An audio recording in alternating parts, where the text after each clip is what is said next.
Les invito a que abramos la palabra del Señor en Marcos, capítulo 12, versículo 13 al 17. Dice la inefable palabra del Señor. Y enviaron a él algunos de los fariseos y de los herodianos para que lo sorprendieran en alguna palabra. Y viniendo ellos le dijeron: Maestro, sabemos que eres veraz y que no te cuidas de nadie, porque no miras la apariencia de los hombres, sino que con verdad enseñas el camino de Dios. ¿Es lícito dar tributo al César o no? ¿Daremos o no daremos? Entonces él, conociendo la hipocresía de ellos, les dijo: ¿Por qué me tentáis? Traedme un denario para que lo vea. Y ellos se lo trajeron y les dijo: ¿De quién es esta imagen y la inscripción? Y ellos dijeron: del César. Y respondiendo a Jesús les dijo: Dad al César lo que es del César y a Dios lo que es de Dios. Y se maravillaron de él. Es la palabra del Señor. He titulado mi mensaje precisamente a la luz de las palabras del versículo 17. A César lo de César, a Dios lo de Dios. Quiero recordarles, hermanos, que los evangelios son biografías teológicas. ¿Eso qué quiere decir? Son biografías porque nos cuentan la vida de alguien, como cualquier biografía, la vida de Jesús. Pero son teológicas porque son revelación divina que impactan tu vida. Tú te puedes saber toda la biografía de Cristóbal Colón, de tu artista favorito, que eso no te afecta en lo absoluto. Pero si tú conoces la biografía de Jesús, eso te impacta. Incluso si tú rechazas la biografía de Jesús y lo que aprendes de él, tu vida corre peligro. Pero si tú aceptas la biografía de Jesús y lo que se enseña de él, tú eres salvo. Entonces tu destino eterno depende de conocer a un hombre, de atender a lo que los evangelios enseñan acerca de nuestro Señor Jesucristo. Recordemos el contexto de nuestro pasaje. Nuestro Señor Jesucristo está teniendo contiendas con los líderes religiosos. El Sanedrín viene donde él a cuestionarle con qué autoridad hace las cosas que hace. Esto es porque Jesús les volcó las mesas del templo, echó fuera a los cambistas, purificando toda esa mercadería y falsa religiosidad que ellos tenían. El Señor Jesucristo les contestó de una manera magistral en la que dejó ver el problema de su pecado y el juicio que vendría sobre ellos.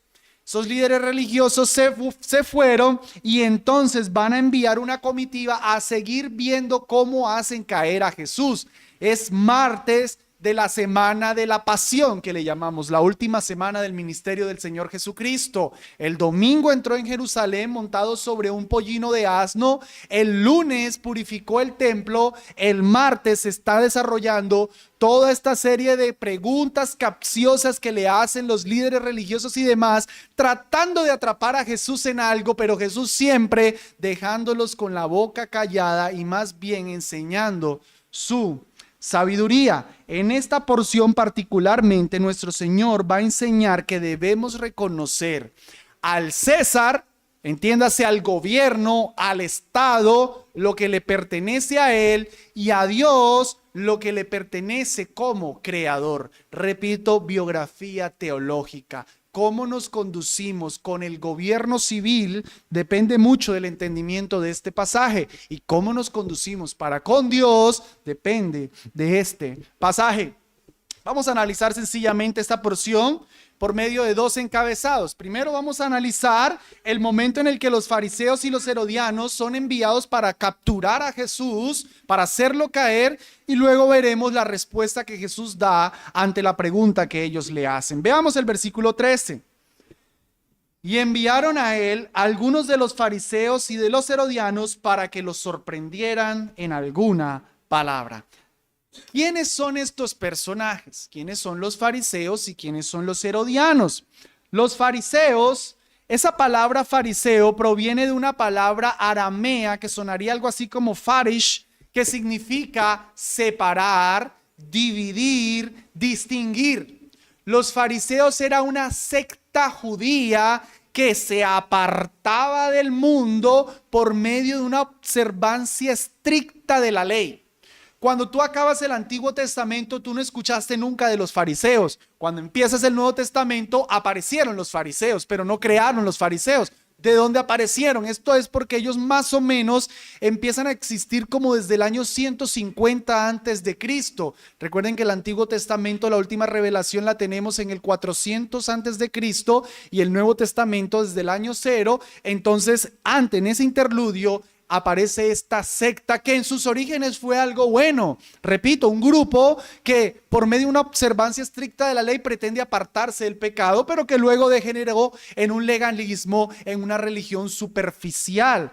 Por otro lado, los herodianos no es una secta, es un partido político que siguen a Herodes, que aman a Herodes y que por tanto están de acuerdo con el Imperio Romano.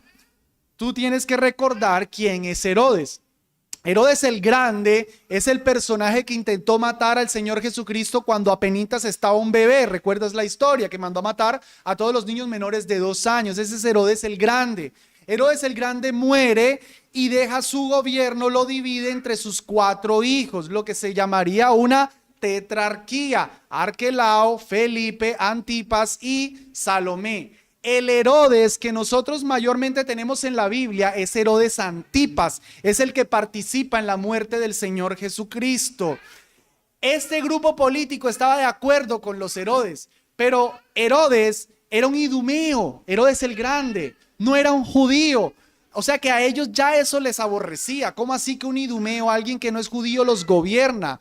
Pero para Herodes llegar a ser rey, tuvo que subyugarse ante el Imperio Romano, tuvo que ceder ante el gobierno de esos paganos. Eso les ofendía a los judíos. Por tanto, tenían una aversión hacia el gobierno de Roma y pues estos herodianos, por el contrario, lo aplaudían.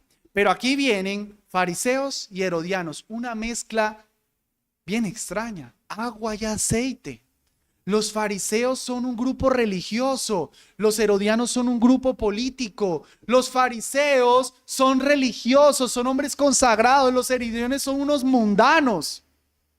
Y, para puntual de nuestro texto, los fariseos aborrecen pagarle impuestos a Roma. Los herodianos están de acuerdo. ¿Cómo es posible que 2 grupos tan distintos, tan opuestos, enemigos entre sí, se pusieran de acuerdo? Pues dice el dicho: el enemigo de mi enemigo es mi amigo. Tenían un enemigo en común y se llamaba Jesús.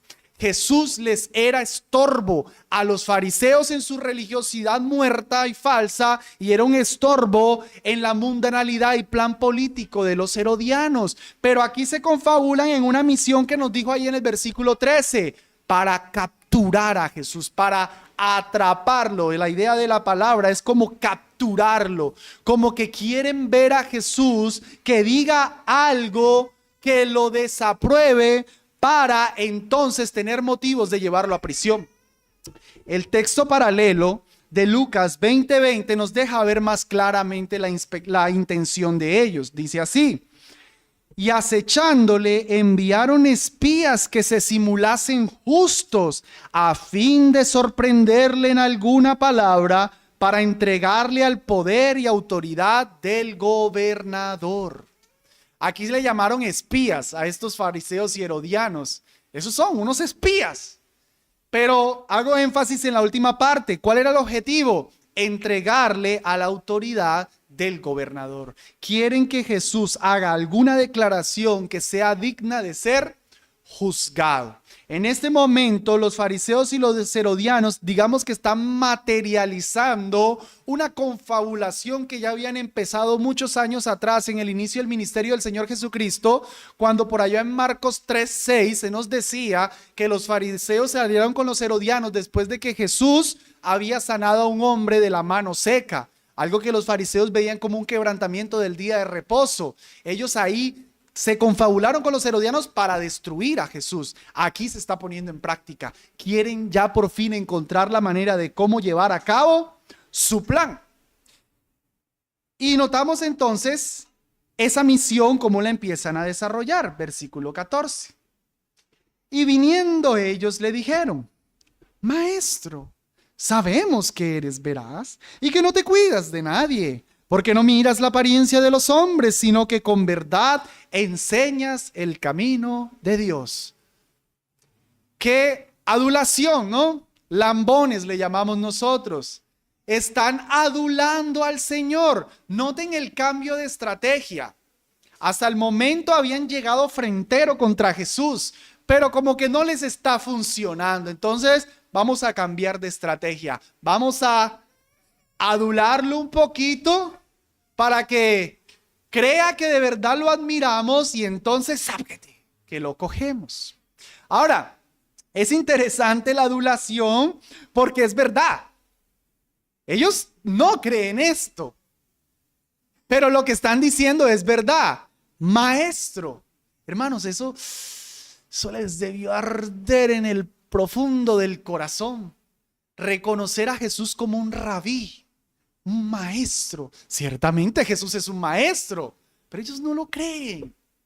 O les molesta porque la enseñanza de Jesús ha sido siempre contraria contra ellos. Sabemos que no tienes cuidado de los hombres. O sea, están diciéndole a Jesús: tú eres una persona que no tiene temor de que lo que diga le afecte a la persona. Tú no estás condicionando la verdad a la audiencia. Tú eres un hombre que enseña siempre la verdad. Eso es cierto. Y ellos eran testigos de eso, porque Jesús a ellos les dijo: hipócritas, generación de víboras, a los líderes religiosos. Jesús no estaba, no, como es un líder, excelentísimo fariseo, admirable Señor. Y a la persona por allá, a la prostituta, al publicano, entonces insultándolo y tratándolo duro. No, al contrario, era más blando con los pecadores que reconocían su falta que con estos pecadores orgullosos que se creen mucho y que son del liderazgo religioso. Ellos sabían, pero otra vez les debió arder reconocer que Jesús era un hombre veraz y que enseña el camino de Dios con veracidad. Hermanos, ellos estaban llevando a la gente por el camino contrario a Dios, pero están afirmando algo que es cierto: Jesús enseñaba el camino de Dios.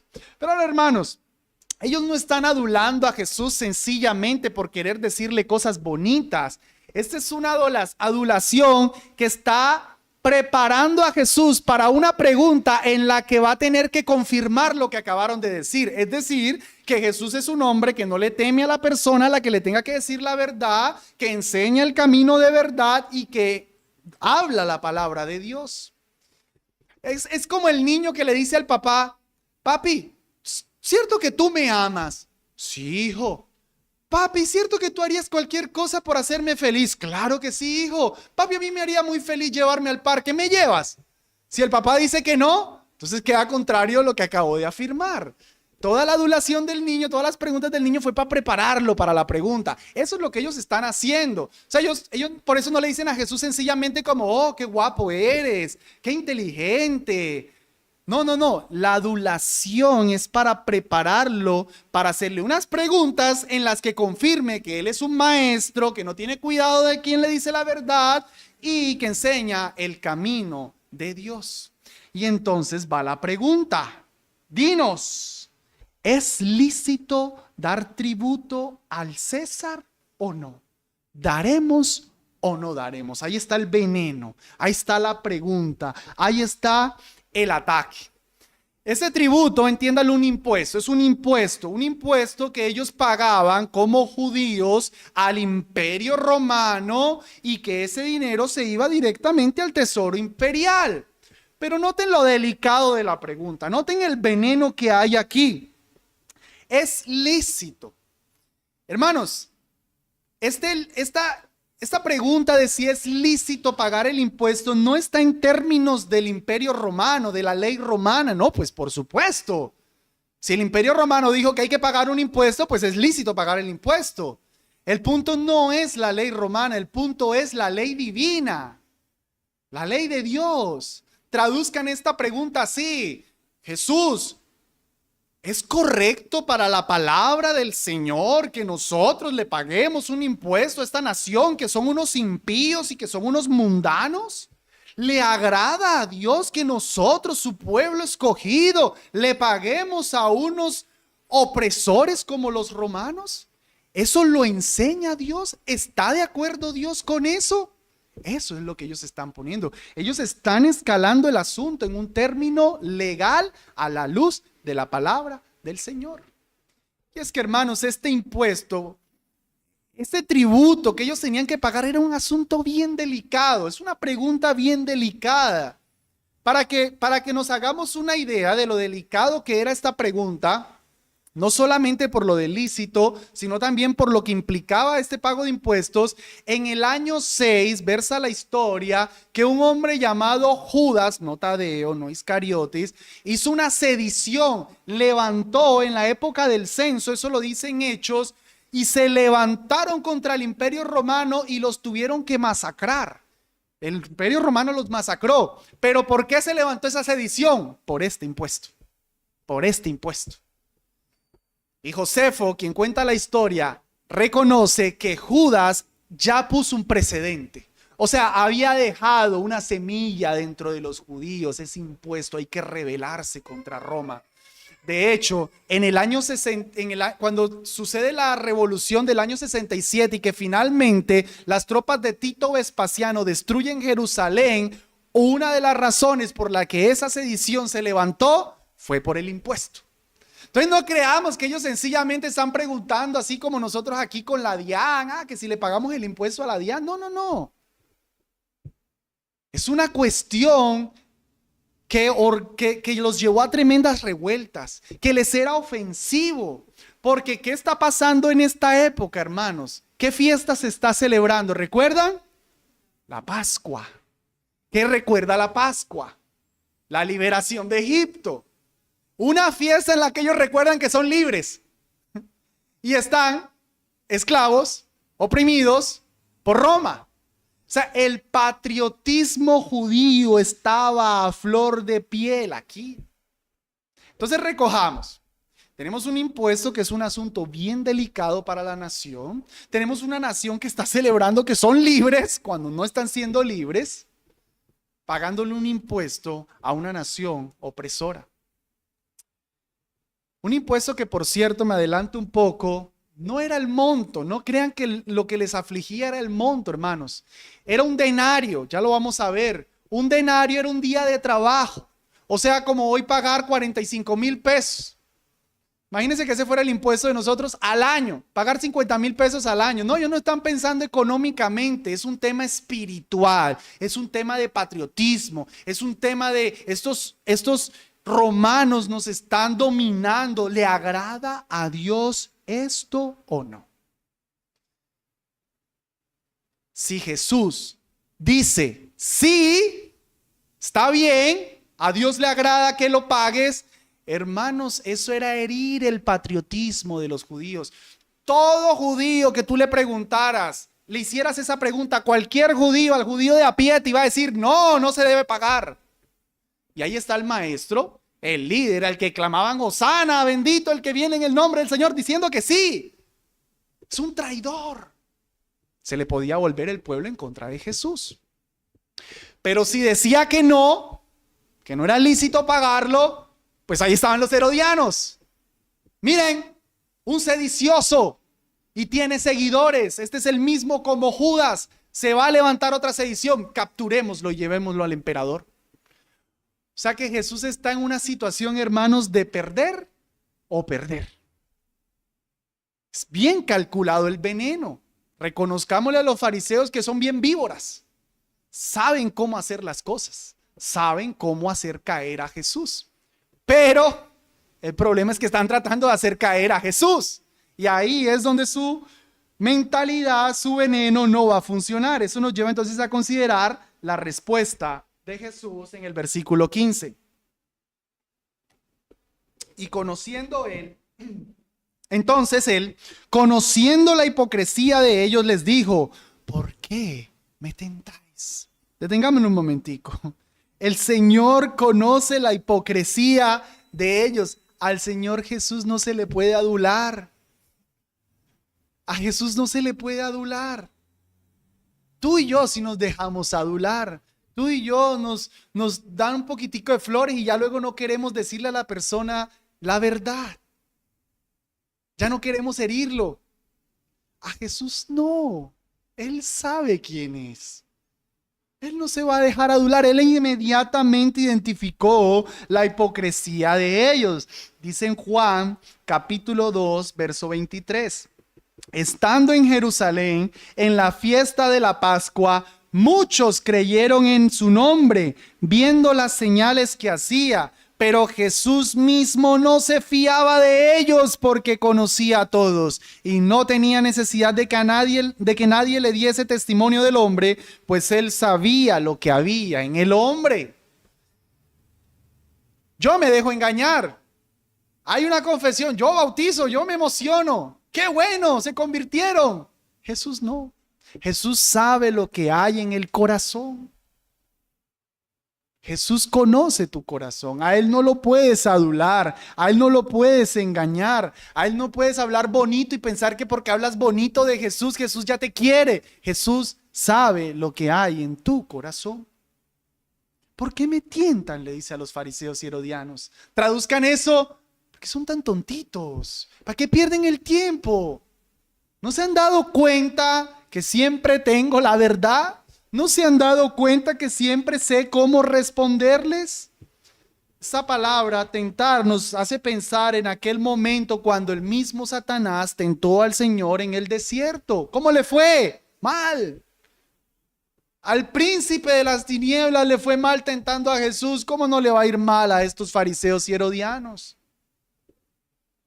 ¿Por qué me tientan? ¿Por qué son tan tercos como Satanás? Y entonces ahí al final Jesús dice, traedme un denario para que lo vea. Los que tengan Valera del 60 dice una moneda. Esto es porque la moneda valía un denario. O el denario se representaba con una moneda. Entonces para pagar ese impuesto, un día de trabajo, había una monedita. Esa moneda, hermanos, Jesús luego dice, leamos el versículo 16, y ellos se la trajeron y les dijo, ¿de quién es esta imagen y la inscripción? Y ellos le dijeron, del César.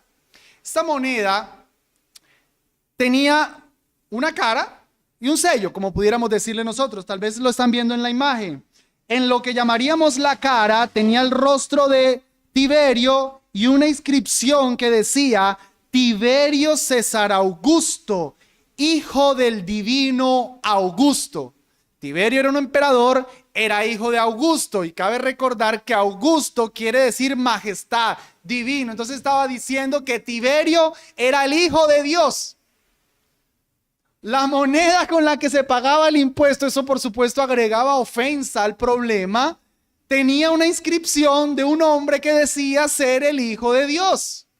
Y por la parte de atrás de la moneda tenía al César sentado en un trono con la inscripción Sumo Pontífice, por supuesto en latín, Sumo Pontífice, o sea, no solamente era el emperador, sino que se atribuía el título del máximo pontífice, el representante de Dios en la tierra. Eso es lo que tiene el Papa hoy día. La misma blasfemia que tenían aquí la tienen en la Iglesia Católica Romana. Con esa era la moneda con la que ellos pagaban. Eso les hería aún más. Ahora el Señor Jesús no pasa en un detalle. Pidió la moneda. Él no la tiene. Yo creo que en la pedagogía del Señor es como para decirles, ustedes vienen a molestarme por esa cuestión del tributo, ni siquiera yo tengo la moneda. Ustedes sí, pásenmela. Ustedes se están beneficiando de algo que me vienen a atacar a mí. Ya está el Señor con su sabiduría yendo al punto. No hay que deducir de esto, como algunos comentaristas han dicho, que el Señor Jesús era tan pobre que no tenía un denario. No, creo que, repito, es dentro de la pedagogía del Señor para hacerles ver que ellos disfrutan de algo que quieren cuestionar, y ese punto es importante. Y eso entonces, hermano, nos lleva al versículo 17, que es la clave del pasaje, el corazón de la enseñanza del Señor, cuando dijo, y respondiendo Jesús les dijo, dad al César lo que es del César y a Dios lo que es de Dios. Jesús no está evadiendo la pregunta.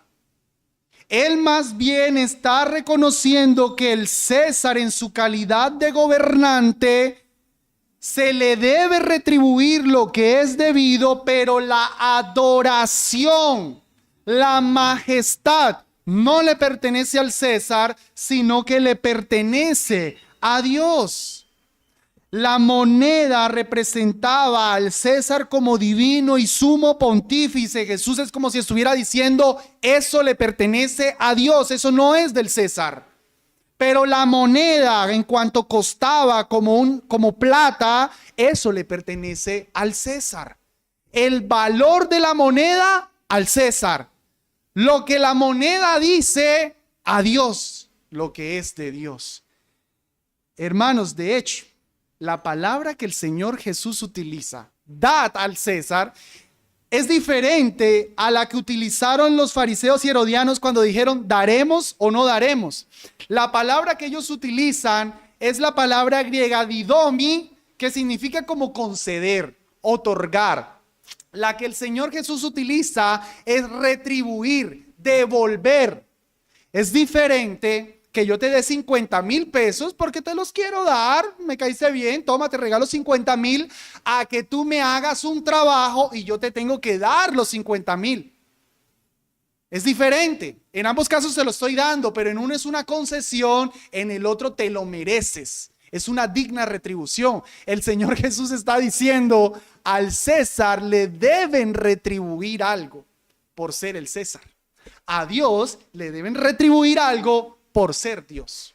No es que están concediendo, es que están pagando algo que es debido. Hermanos, no había manera de objetar la respuesta del Señor. Por eso termina diciendo, y se maravillaron de él. Lucas dice, se quedaron callados. Quedaron totalmente desarmados.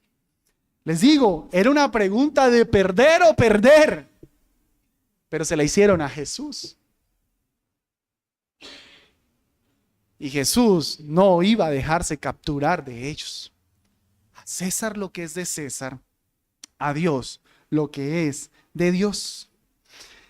Esta última declaración de Jesús ha sido motivo de incluso la escritura de libros. A César lo que es de César, a Dios lo que es de Dios, es una de las declaraciones más importantes que ha podido salir de la boca del Señor y que nos enseñan cómo relacionarnos con el gobierno civil y con Dios. Y yo quisiera entonces de aquí en adelante pasar a las aplicaciones del mensaje, derivando enseñanzas particulares de esta declaración del Señor. 4 a lo menos. En primer lugar, con estas palabras, a César lo que es de César y a Dios lo que es de Dios, Jesús avaló la existencia del gobierno civil. Querida iglesia, cuidado con estar pensando que no debería haber un gobierno civil. Algunos cristianos sueñan y de hecho hasta lo alcanzan a practicar. Eso nunca les funciona. Separarse y vivir en una comunidad en la que solamente estén las leyes de Dios y todos seamos cristianos y ningún impío gobierne sobre nosotros. Eso no existe. El Señor aquí está avalando la existencia del gobierno civil. Hermanos, siempre es mejor que haya un gobierno. La anarquía no es la voluntad de Dios. Incluso un gobierno malo es mejor que no haber un gobierno. Parece raro, pero es mejor que haya un gobierno a que haya anarquía, que nadie reine. Todo el mundo hace lo que quiere. Ese es el telón de fondo del libro de Jueces. Lee Jueces. ¿Qué te encuentras en Jueces? Un hombre que va a ofrecer a su hija en holocausto. ¿Qué te encuentras en Jueces? Un hombre que llega a un lugar y le salen todos los de Benjamín, y a esa mujer le hicieron y le deshicieron y la mataron. Y él sale como si nada a recoger a su esposa y a seguir. Como si nada, la parte en dos y la reparte. Unas cosas escalofriantes en el libro de Jueces. Pero ¿qué dice Jueces? No había rey sobre la tierra, cada cual hacía lo que bien le parecía. Ahí lo tienes. Como no hay rey, cada quien hace lo que le parece. No, el gobierno civil es la voluntad del Señor. Eso está incluido en el quinto mandamiento. Honra a padre y madre, lo cual nos indica el respeto a todas las figuras de autoridad, incluyendo el gobierno civil. Ya vamos a ver otros textos más que nos enseñan esto, como Romanos capítulo 3 o Primera de Pedro capítulo 2. Segunda enseñanza. Entonces, Jesús avaló la existencia del gobierno civil. Segundo lugar, Jesús enseñó la separación de poderes. Una cosa es la esfera en la que el gobierno civil actúa y otra cosa es la esfera en la que el gobierno de Dios o reino de Dios actúa. Nosotros como cristianos somos ciudadanos de dos reinos. Tú perteneces al reino de Dios, pero tú todavía estás en el reino de este mundo, sujeto a los gobernantes de este mundo. Pero esos dos reinos se tienen que mantener separados. El uno no se puede infiltrar en los deberes del otro. Pudiera incluir aquí el reino de la familia, pero no es el punto. El gobierno de Dios y el gobierno civil, cada uno con esferas distintas de autoridad. Por ejemplo, no puede el gobierno venir a regular en la iglesia cada cuánto se celebra la cena del Señor. No, eso no es una prerrogativa del gobierno civil. El gobierno civil jamás puede salir una ley y dice, está prohibido que en las iglesias se celebre la cena del Señor con vino.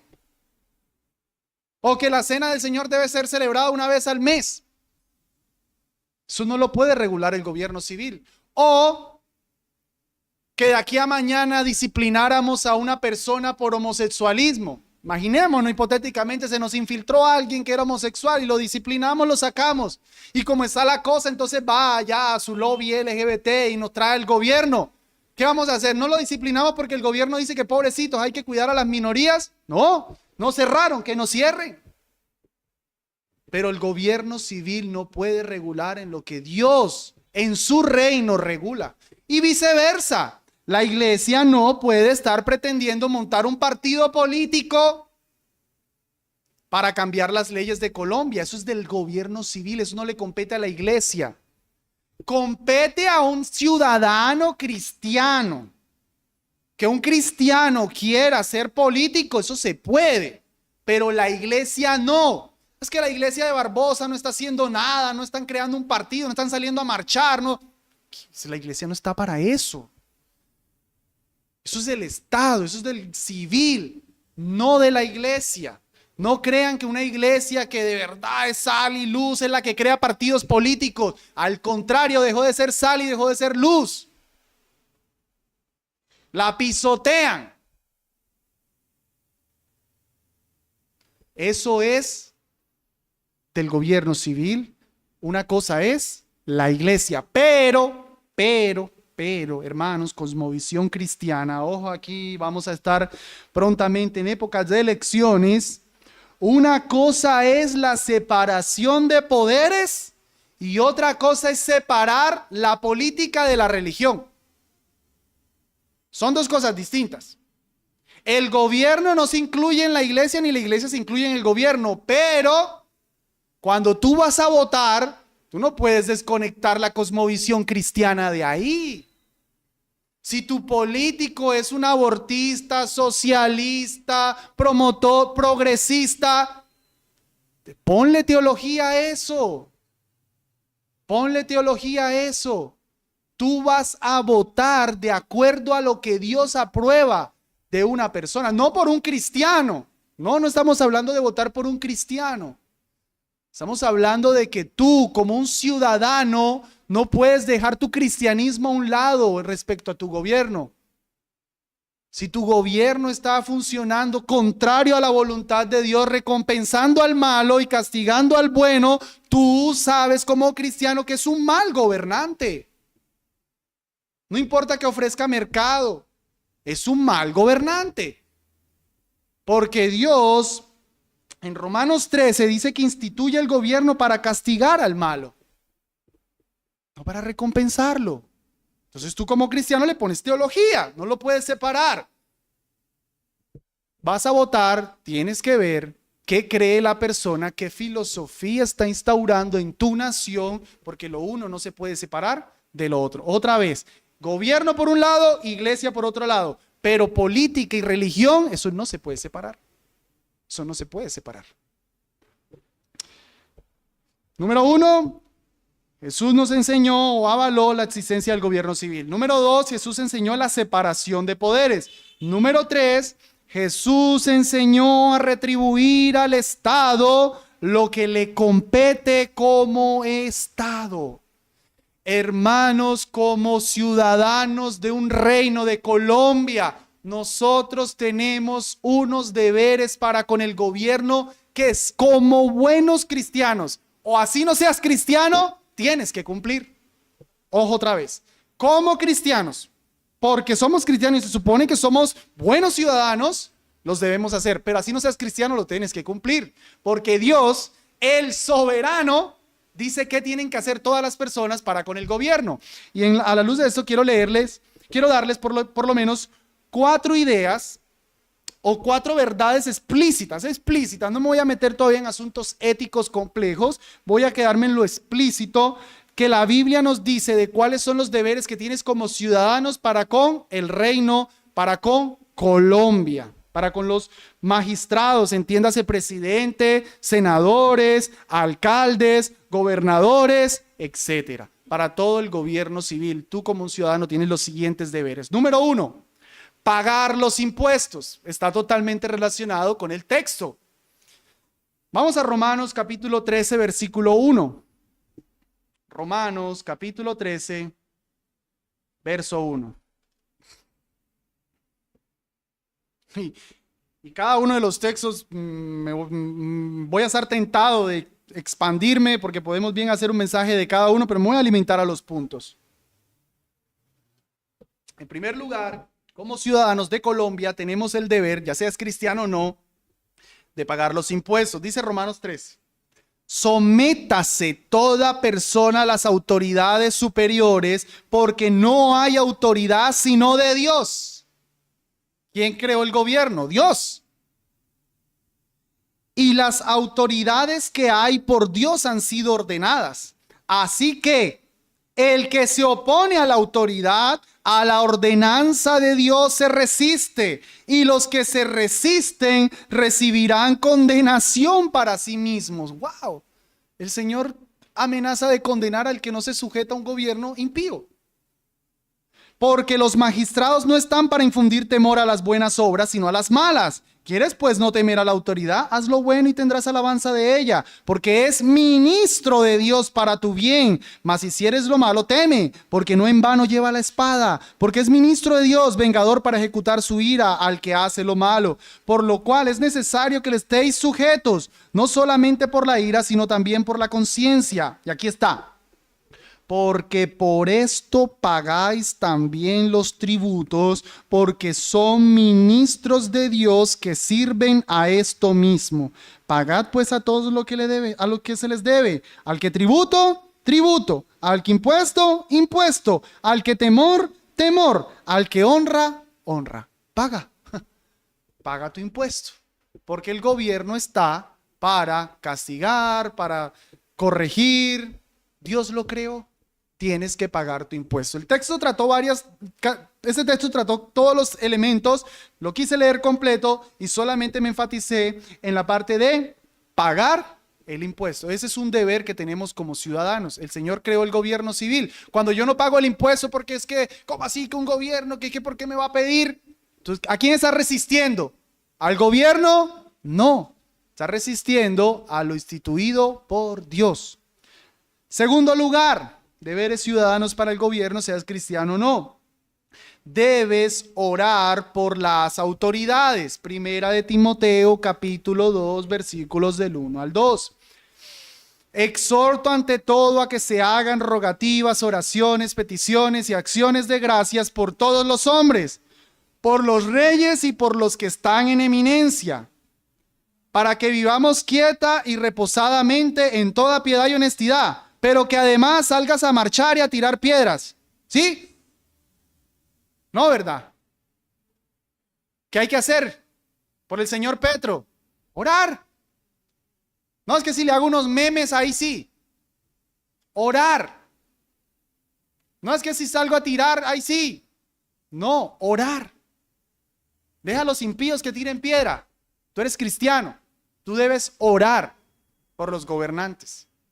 Ese es el deber de un cristiano. Es orar, hermanos.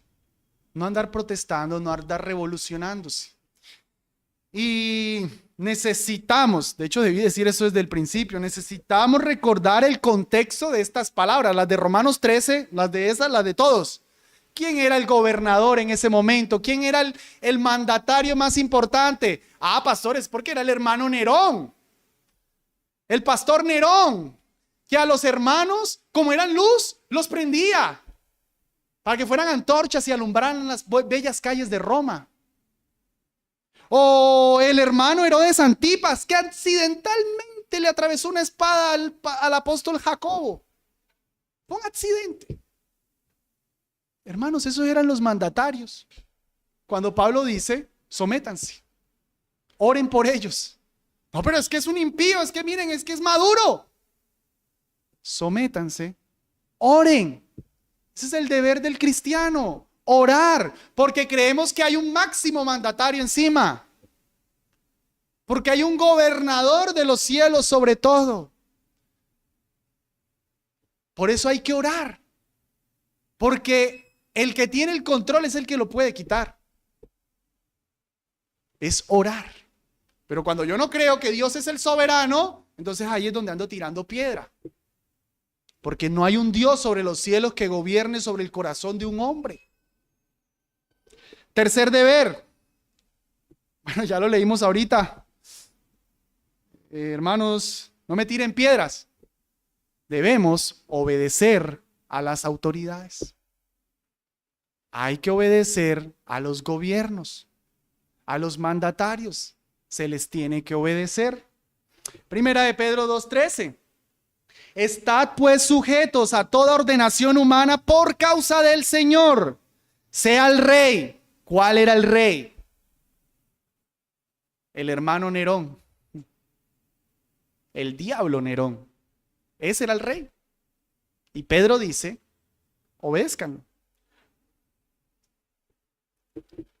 Sea el rey como a superior, sea los gobernadores como por él enviados para venganza de los malhechores y alabanza de los que hacen bien. Pastor, pero es que si no hace el bien no lo tengo que obedecer. Nerón no lo hacía. Nerón no lo hacía. Y Pedro dice, obedezcan por causa del Señor. Me encanta esa cláusula. Por causa del Señor. No es por causa de Colombia, por el bien de Colombia, por el bono, por el plan de subsidio. Por causa del Señor. Por Él, en temor a Él, porque Él puso la ley. Porque Él es el que está en el trono. Yo obedezco. Tito 3:1-2. Recuérdales que se sujeten a los magistrados y autoridades, que obedezcan, que estén dispuestos para toda buena obra, que a nadie difamen, que no sean contenciosos sino amables, mostrando toda mansedumbre para con todos los hombres. Pablo le dice a Tito, Tito como pastor, ordena a la iglesia que respeten a los gobernantes.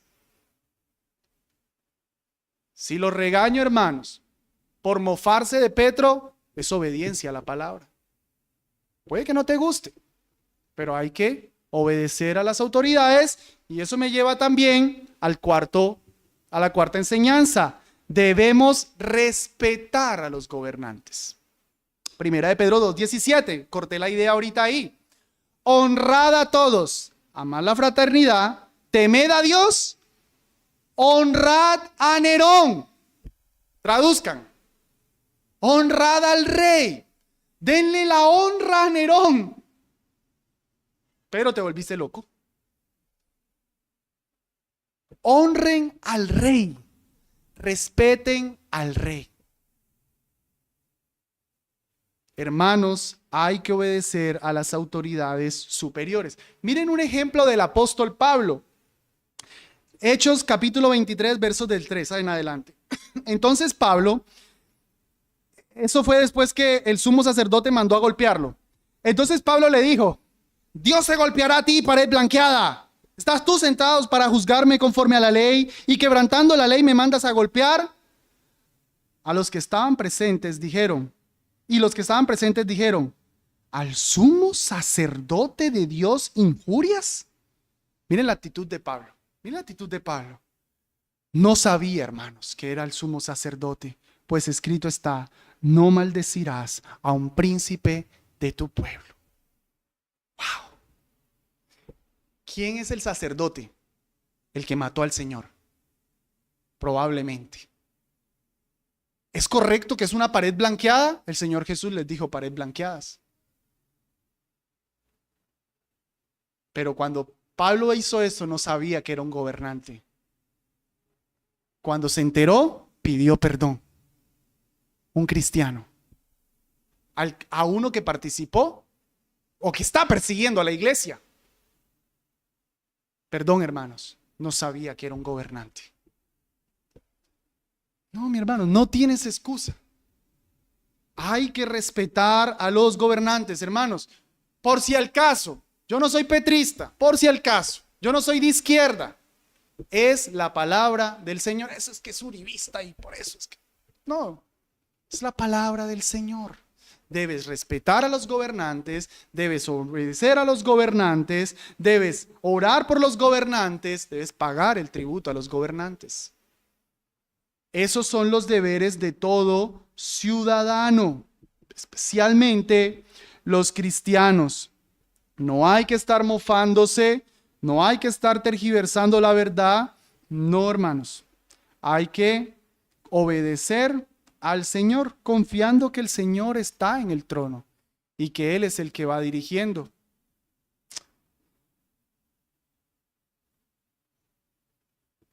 Una vez veía una entrevista, estaba una serie de pastores, todos muy respetables, y no sé cuál fue el tema de aquella exposición, de aquellas ponencias, pero se preguntó cómo debían los ciudadanos venezolanos o cubanos afrontar su situación con el gobernante, si debían revolucionarse, etcétera, etcétera.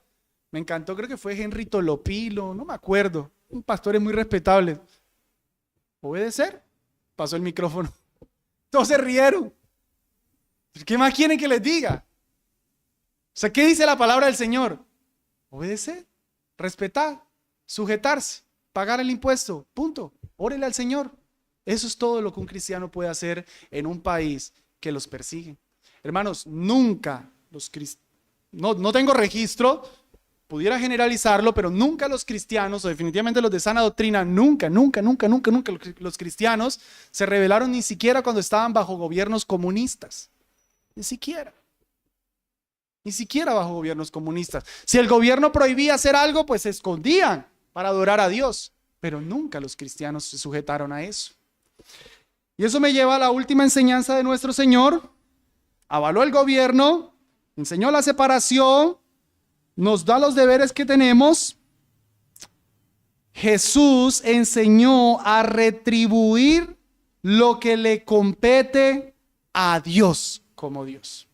No solo lo que le retribuimos al César y que debemos al César como gobierno, como Estado, sino que también dice a Dios lo que es de Dios. Entonces ya me gasté un tiempo los deberes que tenemos como ciudadanos. Ahora prestemos la atención a Dios, lo que es de Dios.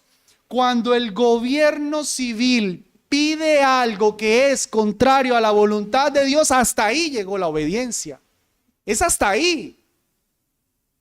Cuando el gobierno pide algo que es contrario a lo que Dios manda, o que nos impida hacer algo que Dios manda, ahí, al César lo que es del César, a Dios lo que es de Dios. Y si te tocó ir preso, te vas preso. A Dios lo que es de Dios. Eso hicieron también los apóstoles.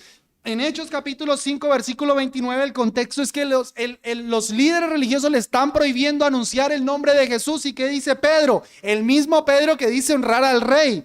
Y respondiendo Pedro y los apóstoles dijeron, es necesario obedecer a Dios antes que a los hombres. Ahí.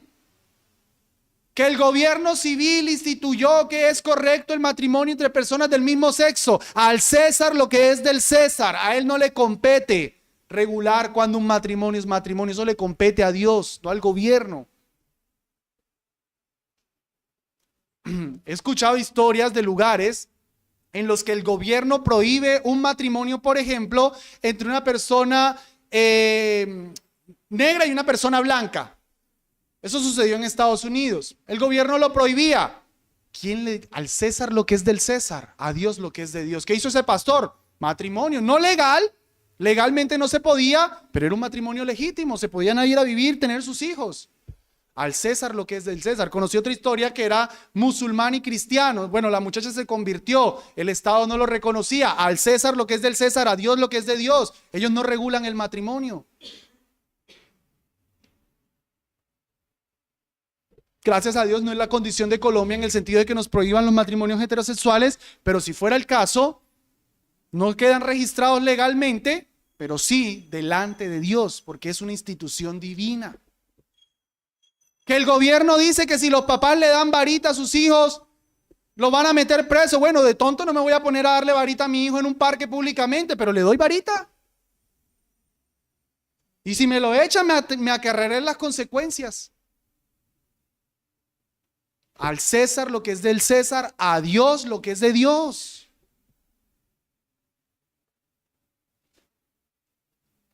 Si el gobierno nos impide volvernos a reunir, al César lo que es del César, a Dios lo que es de Dios.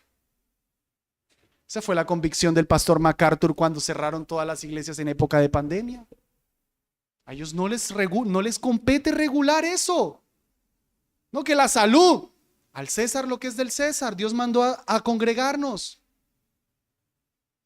¿Y el Estado qué tuvo que hacer después? Pagarles.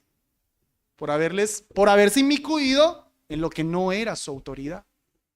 Al César lo que es del César, a Dios lo que es de Dios. Y si vas a sufrir, súfrelo. Hace poquito unos amados pastores me estaban haciendo una observación sobre una política eclesiástica de recibir como miembros a menores de edad. Que no, porque después el menor de edad, si lo disciplinas, te puede caer el Estado. Al César lo que es del César, a Dios lo que es de Dios. ¿Dónde dice Dios que tiene que ser mayor de edad para ser miembro de una iglesia? ¿Dónde? Al César lo que es del César, a Dios lo que es de Dios. Y si nos van a caer, que nos caigan. Al César lo que es del César, a Dios lo que es de Dios. Nunca el Estado puede regular algo que sea de la iglesia. No. Pero de manera particular, hermanos, piensa en esto. Ayúdame. La moneda tenía la inscripción, el rostro del César. ¿Qué pertenecía al César? La moneda con el rostro del César, la imagen del César. ¿Y qué es lo de Dios? ¿Qué es? Lo que tenga su imagen. Tú fuiste creado a imagen de Dios. Así como la moneda con la imagen del César pertenecía al César, la criatura con la imagen de Dios pertenece a Dios. Toda tu vida pertenece a Dios. Todo tú perteneces a Dios.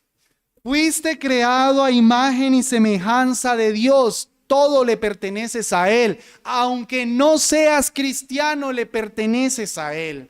Mis queridos hermanos, somos creación de Dios y por la obra de Cristo Jesús en nuestra vida, esa imagen está conformándose más y más a la semejanza de nuestro Señor Jesucristo. Nosotros debemos vivir para Dios, le pertenecemos totalmente a Él. Nuestro Rey, nuestro soberano, reclama obediencia, reclama sujeción, reclama adoración, todo reclama de ti. Cristo Jesús, nuestro Dios, reclama todo de Él, todo de ti para Él. Y a los amigos, a los que no son cristianos, no crean que no está reclamando nada. El Creador reclama lo que es suyo.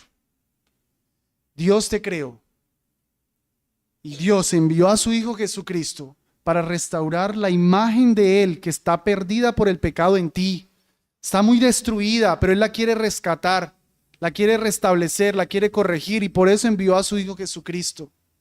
Y hoy te llama a que pongas toda tu fe en Cristo Jesús, que te entregues plenamente a Él, porque le perteneces a Él. Así como tú, tu vida, sirves al gobierno y tienes que pagar tus impuestos y tienes que obedecer a la policía y demás, tú tienes que obedecerle toda tu vida a Dios. Todo le perteneces a Dios.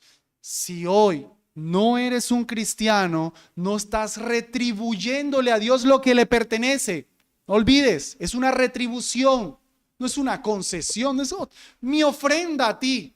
No, es que le perteneces, estás más bien robándole a Dios. Porque tu vida tiene que ser para la gloria del Señor. Y si tú no estás viviendo para la gloria del Señor, tú estás robando a Dios. Estás tomando algo que no te pertenece, tu propia vida que tiene la imagen de Dios, y Él reclama mía. Y te dice hoy que vengas a Cristo Jesús, que pongas tu fe en Él y Él te recibe con las manos abiertas. Amén. Al César lo que es del César, a Dios lo que es de Dios. Vamos a orar. Padre bueno, dura palabra nos das, porque somos muy rebeldes, Dios. Dura palabra es para nosotros aceptar todo lo que hoy nos dices. Al César lo que es del César, Señor. Perdónanos porque nos hemos creído muy astutos y hemos pensado que porque es un mandatario impío, no merece nuestro respeto, nuestra honra. Perdónanos, Señor, porque no sabemos lo que hacemos. Señor, pero creo que necesitamos mucha gracia de parte de ti para obedecer a nuestros gobernantes, para honrarlos, para sujetarnos a ellos, Señor. Perdona nuestros pecados que hoy son manifiestos a la luz de esta enseñanza y ayúdanos, Señor, por favor, a vivir en obediencia a tu ley. Pero Dios, definitivamente necesitamos más gracia, una medida aún mayor para darte a ti lo que es tuyo. Es fácil pagar el impuesto, ciertamente. Es muy fácil dar honra a un rey impío. Pero darte a ti todo lo que te pertenece, Señor, si no es por tu gracia, no lo vamos a poder hacer. Por favor, Señor, danos gracia, capacítanos para retribuirte lo que te pertenece como Dios, Señor y Creador. Oro, Dios, por aquellos que no te pertenecen, aquellos que aunque tuyos, creación tuya, te están robando su vida y no quieren rendirse a ti. Por favor, Señor, cambia sus corazones y dales gracia para que den a Dios lo que es de Dios y que dejen de estar dando a Satanás lo que no le pertenece. Están entregando su alma diariamente a la voluntad de Satanás. Señor, que ellos dejen de ser tan torpes, tan necios, y vengan y te retribuyan a ti lo que te pertenece, que seguro van a tener vida y vida en abundancia. Salva hoy, Señor, por favor, te lo pedimos, para tu gloria. Amén.